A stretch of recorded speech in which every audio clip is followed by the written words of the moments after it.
한 주간 평안하셨는지요?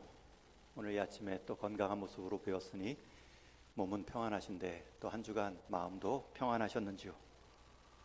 또 여러분 때문에 주변이 평안케 되었는지요? 우리가 한 해를 돌아보며 우리 인생 마지막 결산의 때를 또 예행 연습하셔야 됩니다. 그래서 오늘은 한 해를 마무리하며 우리 인생 지금 제대로 담을 것을 담고 있는가 살피며 또 새해를 시작하며 우리가 무엇을 우리 인생에 담아야 될 것인가. 결국 한 해 한 해 담아왔던 것들이 내 인생 마지막 담긴 것으로 이 땅에 남을 터인데 무엇을 담아야 하는가 말씀을 통해 살핍니다. 오늘 말씀 1절에 보면 예수님께서 많은 무리들에 둘러싸여 하나님 말씀을 전하고 있습니다. 하나님 말씀을 가르쳤다라는 표현도 나오죠. 많은 무리들이 모일 수 있는 그 장소는 갈릴리 해변입니다. 성경 복음서에는 이 갈릴리 호수라는 곳이 다양한 표현으로 나옵니다. 오늘 말씀 이전에는 게네사렛 호숫가로 표현되고 있죠. 누가복음에서는 게네사렛, 이 게네사렛이라는 뜻이 하프라는 뜻입니다. 하프 모양으로 22km 둘레의 큰 호숫가입니다. 또 마태복음에 보면 바다의 자를 써서 갈릴리 해변이라는 표현도 나오고 요한복음에 보면 디베라 해변이라는 말도 나오죠. 요한복음 6장에 보면 디벨리우스 로마 황제의 이름을 딴 호수로 불리운 적도 있습니다. 그래서 여러분 복음서에 볼 때마다 이 다양한 이름이 나오면 다 다른 호수가 아니라 갈릴리 호수를 말합니다. 이렇게 넓은 갈릴리 호수를 배경 삼아 하나님 말씀을 전하고 있으니 예수님이 그 많은 사람들 앞에 마이크도 없이 참 힘드셨겠다. 그러다 주위를 둘러보니 배 한 척이 눈에 띕니다. 그 배를 좀 사용하고자 그 배를 강단 삼아 앉아서 말씀을 전하시고자 배의 주인을 찾아가는데 그 배의 주인이 누구입니까? 시몬 베드로입니다. 누가복음에 나오는 예수님과 시몬 베드로의 역사적인 만남의 장소이자 순간입니다. 여러분, 이 역사적인 만남의 자리가 어디라고요? 베드로가 일하고 있는 생업의 장소입니다. 물건을 파는 일터였고 내가 수고하여 땀 흘려 일하는 자리였습니다. 누군가의 사무실도 될 수 있죠. 여러분, 주님이 찾아오시는 자리는 꼭 예배당만이 아닙니다. 여러분들이 가장 시간을 많이 보내시는 여러분의 일상, 여러분의 생업의 자리에도 주님은 찾아오십니다. 그 갈릴리 호수 주변에는 다른 어부들도 많이 있었을 텐데 특히 왜 베드로의 배를 찾아가셨을까? 성경 전체를 보면 베드로는 특별한 학문이나 기술이 있던 사람이 아닙니다. 오히려 촌스럽게 여겨질 만큼 묵직한 사람, 배운 것이 없다라고 소개되는 사람. 다만 어부로서 그물질 만큼은 잔뼈가 굵고 그물이 내 몸의 일부처럼 여겨질 만큼 능숙하게 일해왔던 사람입니다. 여러분들이 일터에서 여러분의 생업의 도구를 가지고 묵직하게 일하시는 모습은 귀합니다. 왜 예수님이 굳이 베드로를 택하셨을까? 성경은 말하지 않지만 제가 추측한다면 베드로의 그물에 대한 장인정신, 자신이 맡은 직업에 대한 묵묵한 성실함, 밤새 수고하였지만 또 저녁에 나갈 그물을 준비하고 정리하는 그 헌신, 얼마나 베드로가 성실하게 자기 일에 몰두하고 있냐면 오늘 이 갈릴리 해변에는 두 무리가 있습니다. 두 그룹이 무리가 있습니다. 예수님을 중심으로 예수님의 말씀을 듣던 한 무리가 있고 또 다른 한쪽에서는 베드로를 중심으로 어부들이 그물을 정리하여 모이고 있습니다. 그들 양쪽 간격이 서로 멀어 보이지도 않습니다. 그런데 베드로는 그물에만 마음이 묶여 바로 옆에서 벌어지고 있는 예수님 말씀의 잔치에 참여하지 못하고 있습니다. 이게 참 아이러니입니다. 베드로의 그물에 대한 탁월함, 그것은 분명 칭찬받아 마땅하지만 오히려 그 그물에 대한 탁월함 때문에 예수님께로 나아가지 못하고 예수님의 말씀을 듣지 못하면 그 그물은 생업의 복에 그칩니다. 여러분, 우리가 생업의 장소에서 열심을 내는 것, 최선을 다하는 것 하나님이 기뻐하시고 주목하십니다. 그러나 내 생업의 일 때문에 내가 하나님을 주목하지 못한다면, 내가 그물에만 내 마음을 뺏겨 그 그물을 허락하신 하나님에 대한 마음을 얻지 못한다면 우리 인생 순서는 바뀐 것입니다. 베드로는 지금 근처 무리에게 말씀을 듣는 그 예수님의 눈이 들어오지 않습니다. 그분이 예수님인 줄 알면서도 그물의 마음이 뺏겨 예수님께 마음을 줄 여유가 없습니다. 저는 이 모습을 그물의 마력이라고 호칭합니다. 여러분, 우리 인생, 여러분들이 사용하는 생업의 장소와 도구는 다 그물입니다. 그 그물을 열심히 여러분의 생업의 일부로 여기고 충성을 다하는 모습은 우리 주님의 주목을 받습니다. 그러나 그 그물은 우리를 예수님께로 자동으로 인도하지는 않습니다. 절대 내가 하는 그 그물은 여기까지면 되었다, 이제 가서 예수님 만나라, 이제 그만 말씀을 들어라 말하지 않습니다. 이 정도면 충분해, 이제 그물 내려놓고 사람들과 예수님께 나아가라 말하지 않습니다. 그럼에도 우리에게 소망이 있는 것은 베드로가 예수님을 찾아온 것이 아니라 예수님이 생업에 몰두하고 있던 그 베드로를 찾아오셨고 그를 부르셨다는 사실입니다. 예수님이 먼저 베드로를 아시고 보셨습니다. 그 앞에 먼저 나아가셨습니다. 그런데 그렇게 나아간 베드로의 상황은 어떻습니까? 베드로뿐만 아니라 함께 그물을 정리하는 사람들의 표정이 밝지 않습니다. 왜냐하면 그들의 표현대로 밤새 수고하고 일했지만 잡은 고기가 없어 빈 배, 빈 그물을 경험하고 있기 때문입니다. 여러분, 빈 그물을 정리하고 있는 어부들이 되어 보십시오.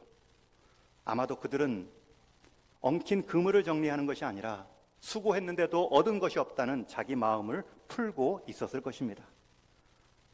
원래 그물 가득한 무거운, 그것보다 더 무거운 것은 그물이 아무것도 없어 빈 그물이 더 들어올리기 어렵습니다. 장사꾼이 물건을 팔기 위해 전을 펼쳐놓았는데 하나도 팔리지 않고 그 전을 다시 거둘 때는 더욱 힘이 들지요.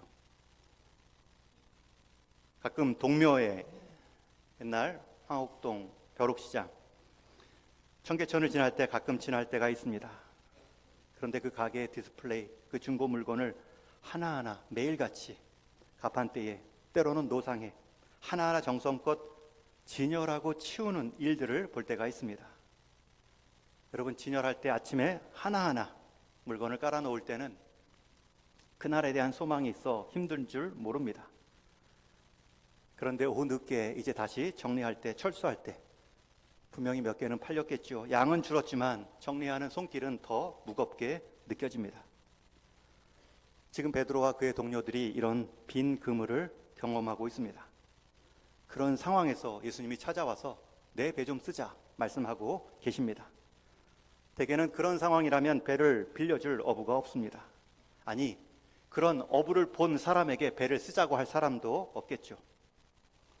여하간 베드로는 예수님의 부탁을 거절할 수 없었는지 그 배를 승낙하고 예수님께 내어드리며 호숫가에 긴 그물로, 긴 줄로 묶어 놉니다.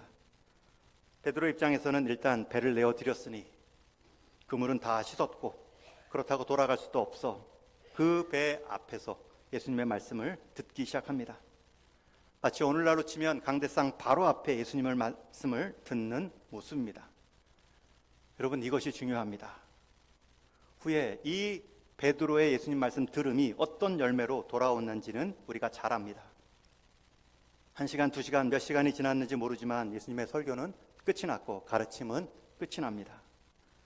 그때 다시 배를 정리하고 베드로가 밧줄을 잡아 이제 집에 가자 쉬려 할 때 예수님께서 다시 베드로에게 말씀하시죠. 깊은 데로 가서 그물을 내려 고기를 잡으라. 여러분, 예수님도 지금 이 베드로의 상황, 빈 그물과 빈 배를 알고 계십니다. 알고 계심에도 배를 쓰자 하신 것이고 한참 동안 실제 그 배를 사용하셨으며 후에 그 배를, 그 그물을 채우시고자 깊은 데로 가서 그물을 내려 고기를 잡으라 말씀합니다. 여러분, 하나님은 우리의 빈 모습일 때도 다 보고 아십니다. 더 중요한 것은 그럼에도 하나님은 우리 인생 쓰자고 말씀하실 때가 있습니다. 여러분은 여러분의 자리가 비었다고, 빈 그물이라고 예수님이 좀 쓰자라고 말하면 대개는 지금 이때는 아닙니다. 제가 좀 체험 받으면 쓰임 받겠습니다.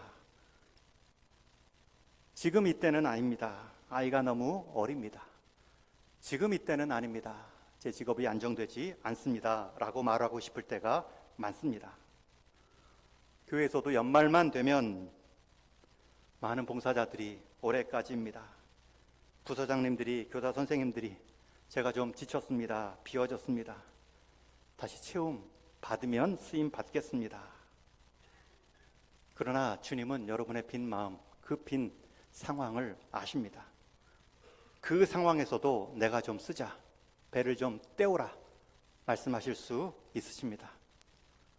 그럴 때 여러분 꼭 기억하실 것은 우리 하나님은 여러분들을 아실 뿐만 아니라 그 빈 상태에서도 쓰시고자 하실 뿐만 아니라 실제 쓰시고 나면 그 자리를 채우시기를 원하십니다. 깊은 곳으로 가서 그물을 내리어라. 주님은 배를 쓰고 나서 그냥 그 빈 그물과 빈 배를 지나치지 않으셨습니다. 여러분, 주님이 빈 그물인 줄 모르고 그를 쓴 것이 아닙니다. 베드로의 빈 그물을 아시고 그를 그럼에도 쓰셨습니다. 여러분들의 상황을 예수님이 아십니다. 여러분들의 현재 모습을 예수님은 정확히 보고 계십니다. 그럼에도 여러분들을 하나님이 불러 쓰실 때가 있습니다.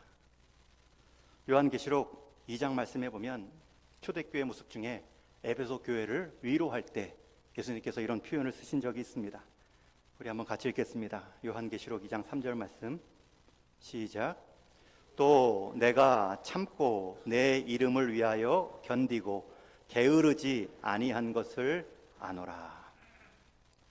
예수님이 아십니다. 에베소 교회 상황을 아십니다. 에베소 교회가 잘 나가고 에베소 교회가 성령 충만하여서 많이 전도하고 부흥하고 그것을 아는 것이 아니라 나는 내가 참고 내 이름을 위하여 지금도 견디며 게으르지 아니한 것을 안다. 예수님은 그것을 좀 알고 싶은데 우리는 그때보다는 잘 나갔을 때, 성공했을 때, 그때 예수님 앞에 서기를 원할 때가 있죠. 혹시 오늘 말씀 앞에 또 예배 중에 여러분들 가운데 내 인생 올 한 해 빈 그물처럼 여겨졌다. 주님은 아십니다. 그 빈 그물일지라도 너가 내 이름을 위해 견디고 참고 그 믿음의 자리, 그 신앙의 헌신을 내가 잘 알고 있다. 예수님이 베드로 상황을 아신 것처럼 예수님이 여러분들의 상황을 아십니다. 그럼에도 부르시고 다 쓰신 후에는 그냥 지나치지 않으시고 말씀하십니다. 가서 깊은 데로 가 그물을 내려 고기를 잡으라. 베드로의 입장에서는 당혹스러운 말씀입니다. 배를 띄워 한참 동안 쓰게 만들었더니 이제 좀 쉬려 하니 다시 그물을 내리라는 말씀은 무슨 뜻인가? 예수님께서 배를 사용하신 것, 그것은 내가 기쁨으로 내어드렸지만 다시 가서 그물을 내리라는 말씀은 기쁨으로 받을 수 없다 라고 생각할 수도 있죠.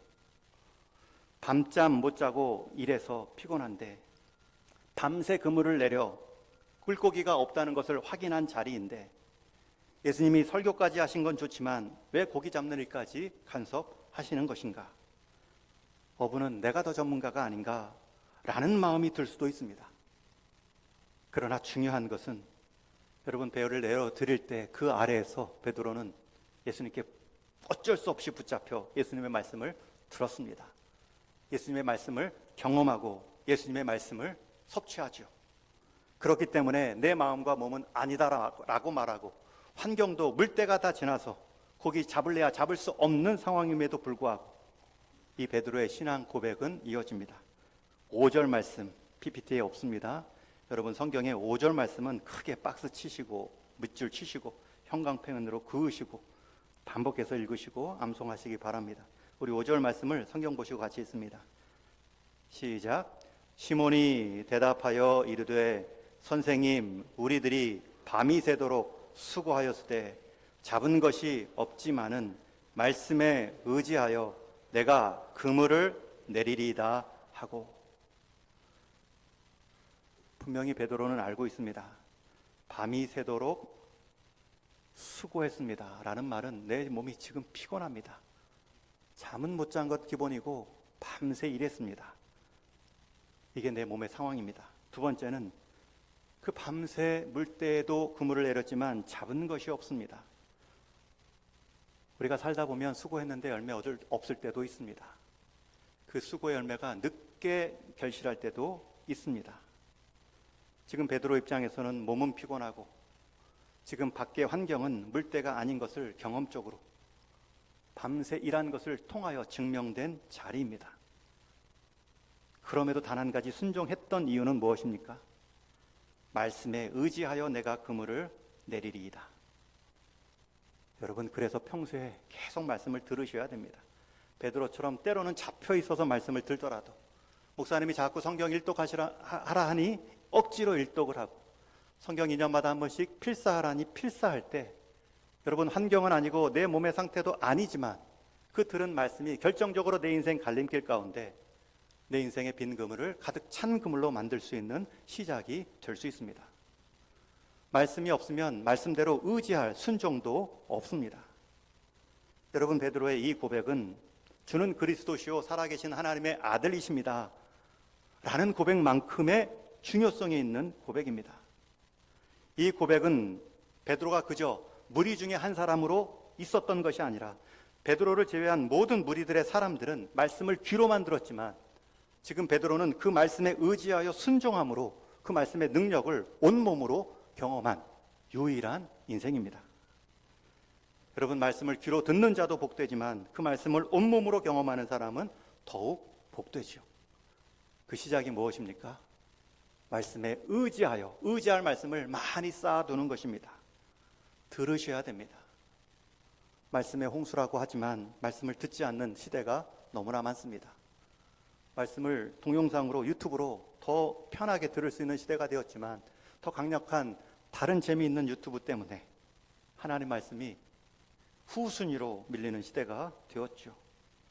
여러분, 그렇게 살다 보면 여러분의 이성, 여러분의 판단, 여러분의 경력만으로 사는 인생이 될 수 있죠. 말씀의 열매를 단 한 번도 경험하지 못하는 성도의 일생이 될 수 있습니다.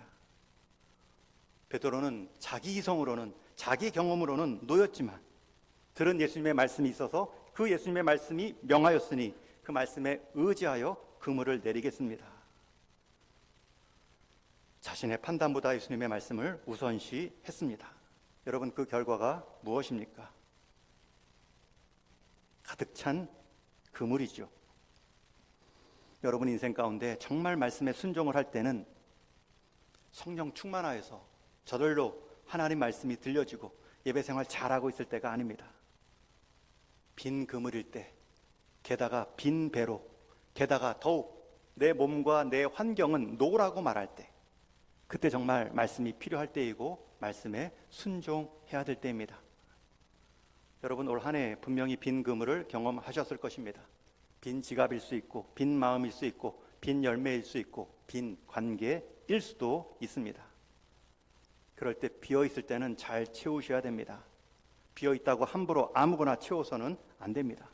특히 내 생각, 내 감정, 내 경험으로 무엇을 채우기 전에 나는 지금 무엇에 의지하여 살아가는 인생인가를 살펴야 됩니다. 여러분, 사람의 진가는 잘 나갈 때가 아니라 못 나갈 때, 순풍일 때가 아니라 역풍일 때 그 사람의 진가가 드러납니다. 아니요 라고 환경은 말하여도, 싫어요 라고 내 몸은 말한다 할지라도 주님의 말씀이 깊은 곳에 그물을 내리어라 하면 내릴 수 있는 믿음을 주옵소서. 말씀을 담는 것이 빈 그물의 첫 번째 행동입니다. 여러분, 올 한 해의 빈자리 가운데 이제 새해, 또 새로운 새해를 맞이하기 전에 우리가 먼저 말씀을 채워야 됩니다. 말씀에 의지하여 지켜나가야 될 자리가 있습니다. 말씀에 의지하여 순종해야 받을 복이 있습니다. 말씀을 계산하지 말고 말씀을 순종해 보십시오. 어려운 빈 그물의 시절, 다급하다고 아무거나 막 담으면 나중에 결국 토하게 됩니다. 아무리 배고파도 우리가 상한 것은 먹지 않듯이 인생의 빈 그물이 길어지다 보면 가리지 않고 담을 때가 있지만 결국은 다 토해내게 됩니다. 그때에는 차분하게 주님의 말씀을 기다리며 주님의 말씀을 담을 때입니다. 베드로는 빈 그물인 상황에 예수님의 말씀을 담았습니다. 말씀하신 곳으로 깊은 곳 찾아 나갑니다. 6절에는 단순히 5글자로 순종을 요약하죠. 그렇게 하니. 성경은 5자로 요약하고 있지만 여러분, 베드로의 이 순종은 쉬운 것이 아닙니다. 그 피곤한 몸, 그 깊은 곳까지 찾아가는 수고가 그리 간단하지 않습니다. 예수님이 만약에 깊은 곳이라는, 깊은이라는 단어만 뺐다면 호숫가 아무 데에도 그물을 내리고 고기 잡는 흉내만 내고 돌아올 수도 있습니다. 그러나 그렇게 하니라는 단어는 베드로가 예수님의 말씀처럼 깊은 곳을 찾아가 실제로 그물을 내린 행동을 말합니다. 여러분, 우리가 말씀을 내 인생 빈 그물에 담는다는 뜻은 그저 배만 띄우는 것이 아닙니다. 노만 젓는 신용만 하는 것도 아닙니다. 말씀을 읽은 대로, 그 말씀의 가치대로 내 삶의 순종을 맞추는 것이 말씀을 담는다는 뜻입니다. 주님이 말씀하신 그 자리로 우리는 인내를 갖고 노를 저어 나아가는 것입니다. 여러분, 베드로가 노를 저으며 그 마음의 갈등이 얼마나 컸겠습니까? 내가 지금 뭐 하고 있는가? 그런 갈등 없이 가면 반드시 낚는다, 이런 확신이 있었을까요? 여러분, 말씀의 순종은 내 감정과의 계속된 싸움이고 내 경험과의 계속된 다툼입니다. 그러기도 말씀이 이기도록 말씀의 방향대로 인도해 가는 것이죠. 베드로는 결국 깊은 곳까지 찾아가 말씀에 순종하여 그물을 내립니다. 내렸더니 올라올 때는 그물이 찢어질 정도로 고기가 잡히죠. 6절 말씀을 같이 읽습니다. 시작. 그렇게 하니 고기를 잡은 것이 힘이 많아 그물이 찢어지는지라. 그물이 찢어질 만큼이 아니라 실제로 찢어졌습니다. 여러분, 찢어진 고기 가득한 그물을 올리는 것은 힘겹지 않습니다. 오히려 빈 그물을 정리하는 것이 더 무겁게 느껴지죠. 돈 벌 때 들어올리는 수고는 결코 수고로 여겨지지 않습니다. 돈 세는 재미가 얼마나 큰데요. 우물을 파다가 수맥을 만났을 때의 삽질은 더 이상 노동이 아니라 축제입니다. 여러분, 순종할 때 경험할 수 있는 말씀의 열매는 그 맛을 본 사람에게는 더 이상 수고가 아니고 재미이고 축제입니다. 여러분, 신앙생활은 여기까지 올라오셔야 됩니다. 말씀 일독하라 했으니 했고, 말씀 암송하라 했으니 했고, 필사했으니 했고, 여러분, 그것은 노만 젓는 행위가 될 수 있습니다.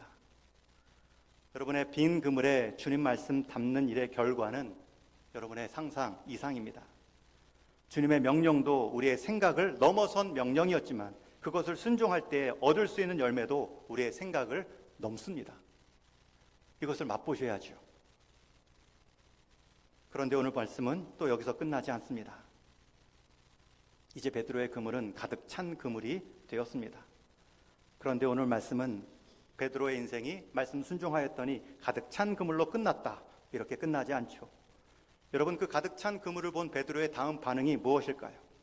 우리가 보통 인간적인 반응이라면 예수님 감사합니다, 배를 한번 내어준 것 치고는 엄청난 삭스를 저에게 주셨네요.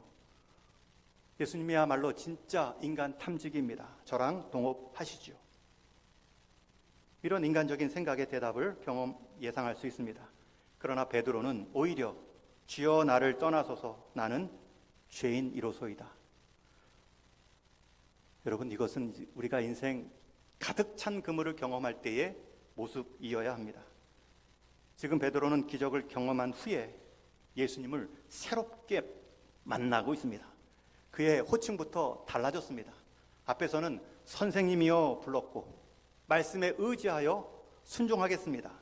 그러나 순종한 후에 열매를 경험했더니 이제는 호칭이 주여 구원자로 바뀌어 있습니다. 나를 떠나소서 죄인입니다 라는 표현은 이제 내가 당신을 감당할 수 없으니 당신의 신적 위험 앞에 저를 좀 그냥 내버려 두십시오. 예수님을 새롭게 만난 인생이 되었습니다. 지금 베드로는 자기 배에 가득 찬 고기를 보면서 물고기만 본 것이 아닙니다. 그 고기를 말씀 한마디로 채워주신 주님을 새롭게 만납니다. 내 밤샘의 수고는 이분의 말씀 한마디보다 앞설 수 없구나. 그 예수님을 새롭게 신앙 고백하며 경험하죠.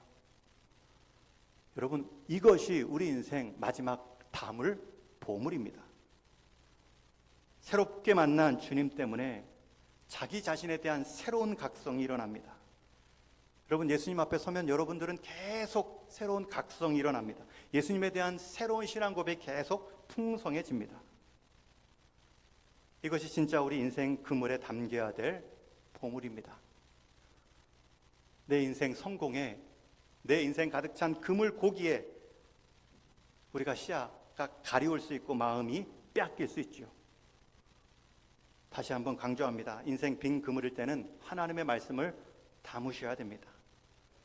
그리고 우리 인생 가득 찬 그물을 경험한다면 우리는 그 기회를 통해 예수님을 새롭게 만나셔야 됩니다. 잘 생각해 보십시오. 왜 빈 그물을 고기로 가득 채울 수 있는 분께서 더 중요한 우리 인생의 공허한 마음을 그 무엇으로 못 채우시겠습니까? 물때도 아닌 그때에 고기를 모을 수 있는 분께서 내 인생 어느 때를 귀하게 사용하지 않겠습니까? 여러분, 우리 인생에 그물이 가득 찰 때가 있습니다.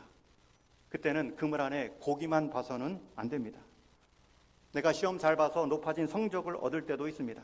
그때는 성적만 봐서도 안 됩니다. 내가 사업을 잘해서 많은 재물을 얻을 수도 있습니다. 그때는 재물만 봐서도 안 됩니다.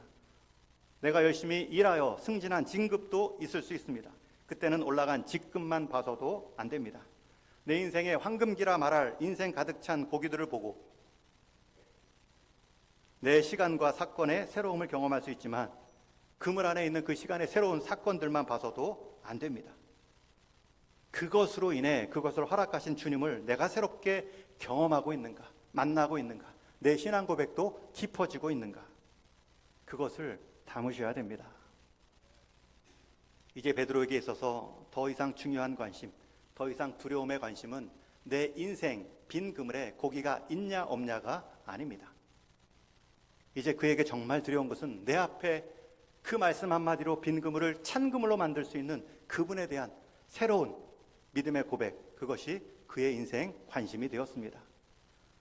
그런 고백 후에 11절에 보면 베드로가 배와 나머지를 다 버리고 주를 쫓았다 말하지요. 그의 삶의 우선순위가 바뀌었습니다. 그런 모습 속에 예수님께서 그 인생 가장 귀한 것을 담아주시죠. 우리 10절 하반절 말씀을 같이 한편 PPT 보고 읽겠습니다. 시작. 예수께서 시몬에게 이르시되 무서워하지 말라. 이제 후로는 내게 사람을 취하리라 하시니. 그 인생이 지금 존재가 바뀌었습니다. 여러분, 베드로가 자기 배 안에 담긴 가득 찬 고기를 보고 무엇을 또 담았다고요? 계속 고기만 담은 것이 아니라 지금 새로운 주님을 담았습니다. 그러자 주님께서도 그 인생을 이제 구원받을 사람을 담는 그릇으로, 사람을 취하는 그릇으로 삼습니다. 여기서 사람을 취한다는 말은 조그레오라는 헬라어인데 생명을 돌려주다, 생명을 살리다 라는 뜻입니다. 여러분, 지금까지 베드로의 인생은 살아있는 고기를 잡아 죽음의 자리로 옮기는 어부였습니다. 그러나 예수님의 새로운 부르심은 죽어있는 인생을 생명의 자리로 옮기는 일로 쓰시고자 그를 부르십니다.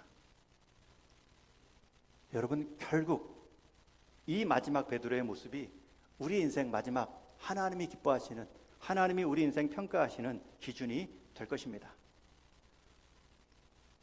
우리 인생 빈 그물이 내 인생 빈 인생으로 말씀하지 않습니다. 제가 가끔 치과에 갈 때 제가 치아가 참 부실합니다. 갈 때마다 치료를 받으면서 기도합니다. 하나님, 이 치아의 부실함이 인생의 부실함으로 이어지지 않게 하여 주옵소서. 오늘 말씀을 준비할 때 생각났습니다. 여러분, 인생의 빈 그물이 빈 인생으로 결정되지 않습니다. 반대로 여러분 인생 가득 찬 고기가 여러분 인생이 가득하다라고도 말할 수 없습니다. 오히려 빈 그물일 때는 하나님의 말씀을 담아 하나님의 역사를 볼 때이고, 내 인생에 가득 찬 그물을 볼 때에는 그것을 허락하신 예수님에 대한 더욱 깊은 신앙의 고백으로 나아갈 때입니다. 그럴 때 예수님은 우리 인생을 통해 또 다른 한 인생을 예수님께로 돌이키는 그 일에 복을 주시죠. 이를 통해 알 수 있는 분명한 말씀의 교훈이 있습니다. 예수님은 빈 그물의 때도 우리 인생 찾아오십니다. 아십니다. 쓰시고자 말씀하실 수 있고요.